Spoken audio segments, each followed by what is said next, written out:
Is Jeffrey Olsen, and I'm here to share my near-death experience. I'm a pretty simple guy. Gosh, I grew up on a family farm. I was working in the agency business. My wife was a high school teacher, and we had these two beautiful boys. And we had actually gone on vacation. We had gone away for the Easter weekend. We lived in the northern mountains of Utah, and we'd taken a road trip to the southern part of Utah with all the red rocks and arches and all the beautiful things that you can see in a short distance in the state of Utah.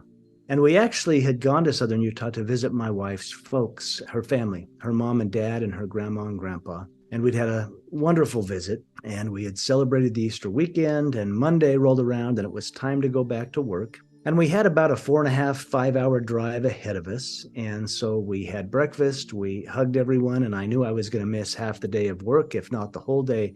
But we had said our goodbyes, we'd hugged everybody. I'd put the kids in their car seats in the back seat, and Tamara and I had jumped in, and we were just pulling away from the curb, And there was Grandma and Grandpa, her parents waving, on the front porch like they do. And as I began to pull away, Tamara said, wait, stop. And I thought she had forgotten something. And I stopped the car, and she looked at me and she said, I just want to say goodbye to Mom and Dad one more time. And in that moment, I thought, gosh, women, we've loaded the car. We've got to get on our way. But I noticed as she jumped out of the car and she ran up to her mom and dad and she hugged them both. And she not only hugged them, but I noticed that she kissed them. She kissed both her mom and dad, and then joyfully came and jumped in the car and buckled up, and away we went. Now, I share that for this specific reason. Somewhere she had a whisper. Somewhere she just had that, wait, stop. I've got to go hug Mom and Dad one more time. And I bring that up because I think we all get those. I've learned over the years to become very conscious of that. When you get that little hit, that little whisper, hey, I've just got to go do this. I'm so grateful that Tamara did that she said, stop, wait, I've got to go say goodbye to Mom and Dad. Because as the day played out, that was the last goodbye. She jumped in the car and I hit the interstate and I cranked the cruise control up to 75 miles an hour, which was as fast as I could legally go. And I was hustling to get back, get back to work, get back to the office, get back to our lives after this break. And, all that chitter chatter that goes on in your head. As I was racing up the freeway and thinking about all those things, I happened to just look in the rearview mirror. And as I glanced in the rearview mirror, my youngest son, Griffin, he caught my eye and I noticed he was sound asleep in his car seat. And even in that glance, it's almost like time stood still. I was overcome with, wow, there he is. A miracle. We were told we may never have more children, and there he is. And I noticed details. I noticed how his hands were laid on the car seat, tray. And I noticed how long his eyelashes were. In a moment, just in that glance, I saw that and I felt him. And then I heard the laughter and playing. My 7-year-old son, my oldest, was playing with action figures in the back seat behind me and making all the joyful noise of a little boy. And I just thought, wow, how did we get so lucky? At the same time, I just glanced at Tamara, my wife, who had also reclined her seat back, and she was sound asleep, but she was still holding onto my hand. And I thought, wow, we're 10 years into a marriage and she's still holding my hand. I became aware of that. But it was this absolute moment of gratitude, this surreal glance in the rearview mirror and seeing what I was surrounded by and being extremely grateful. And it was about an hour after that it all came apart. I think one of the most difficult things about telling this story is I believe I may have dozed off at the wheel. I might have just nodded off briefly like that. And at any rate, I swerved to the right, I overcorrected to the left, and I lost control of the vehicle, and it flipped and began to roll, not off the road, but down the road. And it was a horrific automobile accident. They say the car rolled at least 6 to 8 times. I blacked out for most of that. But as the car came to a stop, I was completely conscious. And the first thing I heard was my 7-year-old, my oldest son, crying hysterically in the back seat. And my thought was, I've got to get to my boy. I've got to get to my son. And that's when I realized that I could not move. I was pinned either to the floorboard or the seat. I couldn't tell. There was the rancid, smell of gasoline, all the broken glass. I was unaware of my injuries. Actually, both of my legs had been crushed and shattered. My left leg was eventually amputated above the knee. My back had been broken in 2 places. My right arm had almost been torn completely off. The seatbelt had cut through me and ruptured all my insides. My rib cage had been damaged and my lungs were collapsing. I found it hard to breathe. I was losing consciousness. I was aware of the pain, but the adrenaline was, I've got to get to my boy. I can hear my son. He's crying. And yet that's when the reality hit, the horrible reality that no one else was crying. And I became aware at the scene of the accident that both Tamara, my wife, and Griffin, my youngest son, were gone. They were killed instantly in the crash. That's the darkest hell a man could ever be in. Here I was pinned, unable to move, losing consciousness. I had a hysterical 7-year-old that I could not get to. Half the family's gone, and I'm aware of that, and I was driving the car. The guilt, the regret, that I wanted those 3 seconds back. What happened? What happened? It felt like this has got to be a nightmare, but it was not. And what happened is, in that chaotic darkness, suddenly light came. And when I say that, it felt as if light came to me. It felt as if light came and surrounded me and literally was comforting me in this horrific situation. And then suddenly I could breathe. And it felt as if I was rising above the accident scene. And I kept thinking, how can I be okay? Because it felt like, wow, I'm okay. I can breathe. The pain is gone. I'm very conscious, super conscious. I believe what was happening is my soul had left my body. But here I was in this light, wondering, how can I possibly be okay? And then Tamara, my wife, who I knew she was deceased at the scene. Suddenly she was in this light with me, right there, right with me. And there was no injuries or trauma. She was gorgeous. She was radiant, and she was communicating to me. She kept saying, Jeff, you can't be here. You can't be here. You got to go back. You got to go back. You can't come. You've got to go back. And she was emotional and emphatic about it. And I was still kind of searching for my bearings here, like, what's going on? But we literally had a conversation. We had a conversation about, if I stayed with her, our son would be orphaned. And we literally made the choice that I was coming back. And we have no idea how powerful our thoughts are, as we made that choice. And I said the most profound goodbye I'll ever say. I didn't have to figure out how to come back. It was in making the choice. Our thoughts are so powerful. Suddenly, in saying that goodbye and choosing, I'm going back, I found myself wandering around a hospital. When I say wandering around, moving about freely. Now, here's the interesting thing. I have no concept of time in this light, if you will. I later found out that other drivers stopped at the scene. Spencer, my 7-year-old, was banged up pretty good, but he physically walked away from the accident. I mean, he was banged up physically, but he was okay. I think he bruised his ribs and he'd cracked his wrist. But emotionally, he thought the whole family was gone. I had to be extricated from the car, and because of my injuries, I was airlifted or life-flighted to the nearest level 1 trauma center. I knew none of that. All I knew is that I'd crashed the car. We'd lost half the family. And here I was moving freely about the hospital. And as I moved about, I encountered the nurses and the doctors and the other patients and the families of the patients, everything in a hustling, bustling level 1 trauma emergency setting. It's difficult to know the words to use. As I encountered them, I knew them perfectly. Even if they were strangers perhaps in this realm, but everyone I saw, I knew them perfectly. I knew their love. I knew their hate. I knew their motivations. I knew their challenges. I knew their thoughts. I knew their decisions and choices. I knew them as well as I knew myself. I now call it a oneness. There was an undeniable connection. That this was true of everyone I encountered. I knew them perfectly, and yet it was all connected in this absolute unconditional love. Love without conditions. Everyone I saw, I loved them.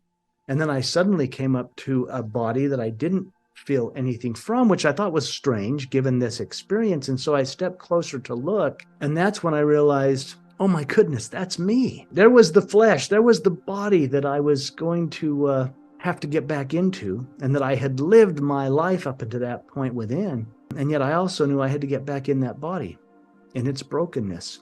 And again, our thoughts are so powerful. I didn't have to figure out how, just the choice, the intention. I'm going into the body. Boom, then I was back in the body, but back to the grief and the pain and the regret and the guilt and the trauma. It was so heavy. Now, there's a key part of the near-death experience that I want to share, because this is unique to perhaps my experience, and that is when I was life-flighted into the Level 1 Trauma Center, one of the doctors, actually Dr. Jeff O'Driscoll, he's written about this and has spoken about it publicly. He and one of the nurses had a profound experience as well. While I was out of the body, while I was having this near-death experience, they had an experience where they came into the operating room, the emergency, trauma center where I had been airlifted into. And they both reported that they saw and experienced my wife, Tamra, who was killed at the scene. They experienced her soul, her spirit, in the operating room. Dr. Jeff O'Driscoll shares that he came in and she was standing in the air above my gurney, and she communicated with him. When I asked him, what did she communicate to you? He shared with me, she simply thanked us. She simply shared her gratitude for all we were doing to save your life. And when he said that, I thought, of course she did. That's exactly how she was. But I also realized he didn't know that we'd had this conversation, that we'd made this deal, that I had agreed to come back and I was going to raise our surviving son. But there was interesting things in the hospital, including that little, their body wasn't shutting down and their brain wasn't lacking oxygen. They were alive and well and healthy in the operating room, and experienced my wife's soul as they worked on me. And as I was making the choice to go back into the body, I suppose in saying goodbye to my wife, Tamra, they were saying hello. They were introduced, and she communicated how grateful she was for them saving my life. That's an interesting side note. But the months in the hospital were profound. There was times that it was so painful, I felt like I would leave the body again, like I would just have to take a break and stand over in the corner of the room and look at my broken self, just getting a breather and getting up the nerve to get back in the body and keep going. But it was at that moment, at that point, that I had another profound out-of-body or near-death experience. And it was one night when I finally laid on my side and I fell into a deep, peaceful sleep.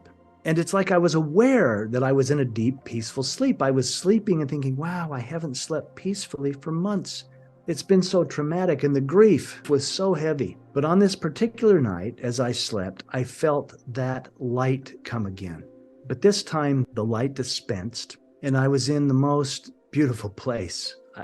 People can say heaven or the spirit world or the other side.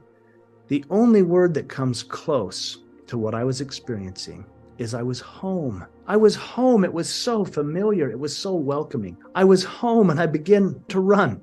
Now, I don't run in this realm, but there I had 2 feet and 2 legs and I began to run. And it was such a physical experience. It was so physical. Here I was out of the body, but I could literally feel the energy of the ground beneath my feet. It was an invigorating physical experience. I was running and I was laughing gleefully, thinking I'm home. And that's when the knowing came that you're not here to stay. I knew I wasn't there to stay. And at that same time, there was this corridor off to the left, and I knew intuitively I'm to go that way. I'm to go down that way. And I did. I began working my way down this corridor. But as I did, I looked at the end of the corridor. There was an end, and at the end was a crib. Now, Griffin, my son, had been sleeping in a crib at the time of the accident. He was only 14 months old. He was just a toddler. And so I raced to this crib, and I looked in the crib. And when I did, there he was. There was my little boy, and he was sleeping as beautifully and as peacefully as when I glanced in that rearview mirror. That's why I bring this up. I looked at him laying there and the same emotions came up. He's a miracle. I noticed the details. I noticed how long his eyelashes were, and I picked him up and held him against me, and he was solid against me, and I could feel him breathing. I could feel his breath on my neck. I began to weep just holding him and smelling his hair and kissing his face. And as I did that, I felt this presence come up behind me, this overwhelming, powerful, cosmic presence. And then I began to have that guilt bubble up again, all that regret. I was holding him, and given my upbringing, I was feeling like, wow, that presence is God. And I'm in so much trouble. My little boy's here because I crashed the car. You know, his life was cut short because I dozed off and I lost control. And all that guilt was coming up as I held him, weeping now with this presence coming closer and closer and closer. And I had the thought, I hope there's some way I can be forgiven. And as I had that thought, this presence had come so close, and this almost felt physical, that I just felt these divine arms just wrap around and hold me and my little boy. And I just began to weep. And with that thought, I hope I can be forgiven, there was this download of information, of peace, of love. The first thing that was communicated is there's nothing to forgive. Everything is in perfect divine order. And then I had what I've learned is called the life review. I began to see my life. You know, I saw my parents' divorce and what that did to me. It made me so insecure in my self-doubt and my not enoughness. And I saw my brothers and the role they played in my life as my best friends and my heroes. And I saw things even when I'd say, oh, that was a mistake. I didn't mean to do that. And this beautiful being that held me said, there are no mistakes. What did you learn? And this beautiful being that held me said, that's your judgment of it, not ours. What have you become because of it, not in spite of it? And there was all this love. There was so much unconditional love in these arms, and no judgment, only beauty and peace and insight, like deep wisdom. And I was told by this divine presence, this being who held me that even felt physical the way I was held, I was told, you can be mad at God your whole life, and that would be okay. They would love me anyway. Or I was told I could be mad at myself my whole life, and that would be okay. They would love me anyway. It was nothing but love. But I was also given a third choice.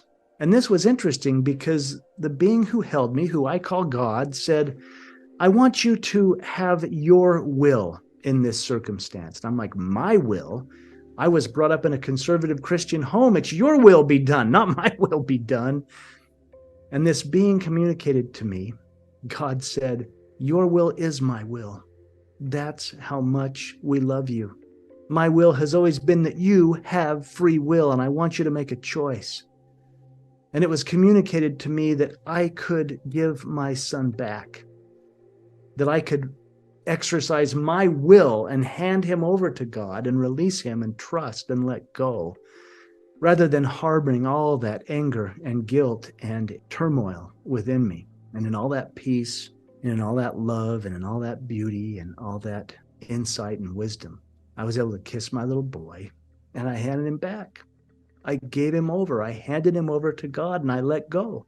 And then I was back in the hospital bed, back to the amputation and the colostomy bag and the braces and the wheelchair and all that went with it. But I had a little bit different insight. It had expanded everything for me. I mean, I had grown up believing that life was a test. And yet in all that love and in all that beauty, I realized that life is not a test. It was a gift. I was told life is a gift. And in every moment, I have a choice of what I choose to do or how I choose to react, even the emotions. If something makes me angry, what a gift that I can feel an emotion. But I'll tell this one last story and wrap it up. But it was time for me to go home. And my brothers came to get me, and they would literally have to lift me. They would have to lift me up and put me in the wheelchair. We drove to my brother's house where I was going to be staying for a while, where my son had been. And he was excited for me to come home, but I was so worried about how he would accept me. I mean, I'd been the rough and tumble dad, and now I was crippled and had this colostomy bag and all the things that went with it. I was never going to be the same. And I kept worrying, how is he going to deal with this? How's he going to accept me? And as we pulled up to the house, there was my son, 7 years old, looking out the window, watching as his uncles, my brothers, lifted me out of the car and into the wheelchair. And I kept thinking, how's he going to deal with this? How's he going to accept me? And I began to navigate my way. They had built a ramp for me, and they were insistent that I become independent. I had to drive that wheelchair into the house. And Spencer, my 7-year-old, came running out the door, and he came running toward me, and he ran right past me.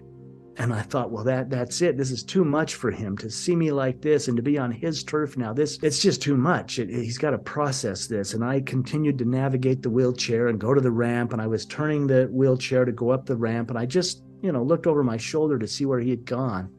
And then I heard him. And what he had done is he had run across the street, and he was knocking on all the neighbors' doors. And he began to shout, come out, come out. My dad has made it home. Come and see my dad. And I burst into tears again, and he made the rounds hollering, and then he came and he did throw himself on my lap, which just about killed me because I still had all the sutures from the abdominal repair. And he threw his arms around my neck, and I told him, look, I'm going to work really hard to get well, but I'm going to be like this for a while. Are you going to be okay? Now, he's a grown man now. It's been 25 years. But we still laugh about what he said. He said, Dad, if you were nothing but a puddle of blood, I would still love you. And that's been true. The near-death experience has taught me that what's important is the life experience. You don't have to have a horrible accident and lose half your family to realize, wow, let's make the best of today because maybe we don't get tomorrow. And life is a gift. It's not a test. And there is oneness. We are connected. We do have oneness if we choose to embrace and see each other that way rather than judging and dividing. But that's the story. That's the long and short of it. And I trust there's something in there that may have been an answer for you or may have assisted you along your way. All there is love. Even grief is love. We only grieve because we love. And lean into the love in your life. Tell the people you love that you love them. Smile at that stranger, pitch in, be more kind, be more you, and simply be the highest manifestation of you there can be. Thank you.